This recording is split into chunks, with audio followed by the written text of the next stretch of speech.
TRP means television rating point is related to. Television rating point ಯಾವುದಕ್ಕೆ ಸಂಬಂಧಿಸಿದೆ ಅಂತಿದೆ. So options are given below. The right answer option A, popularity of television program is the right answer. Next question. In communication, noise means communication ಅಂದ್ರೆ noise ಅಂದ್ರೆ ಏನು? So the right answer option B, anything that disturbs the message. ಒಂದು message pass ಆಗ್ತಿರ್ಬೇಕಾದ್ರೆ ಅದಕ್ಕೆ disturb ಆಗೋದನ್ನ ನಾವು noise ಅಂತ ಹೇಳ್ಬೋದು. So the right answer option B is the right answer. Next question. Who invented the radio? So this is very common question. So the right answer option B, Marconi is the right answer. Next question. Which medium is also called hot medium by Marshall ಮ್ಯಾಕ್ಲುಹಾನ್?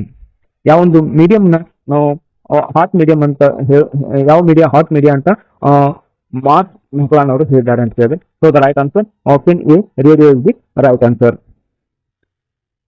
So next question. The full form of UNESCO ಏನಂತ? So the right answer option B, United Nations Educational, Scientific and Cultural Organisation is the right answer. So ಈ ವಿಡಿಯೋದೊಳಗೆ ಸುಮಾರು 10 ಪ್ರಶ್ನೆಗಳನ್ನು ನಾನು ಇಲ್ಲಿ ತಂದಿದ್ದೇನೆ. So if you like this video please subscribe my channel.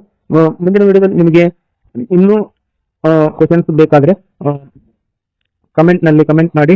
ನಾನು next ಇದು ರಿಲೇಟೆಡ್, ಸೆಟ್ ಪೇಪರ್ 1 ರಿಲೇಟೆಡ್ ಮತ್ತಷ್ಟು ಪ್ರಶ್ನೆಗಳನ್ನು ಬರ್ತಾ ಇರ್ತೇನೆ. Thank you.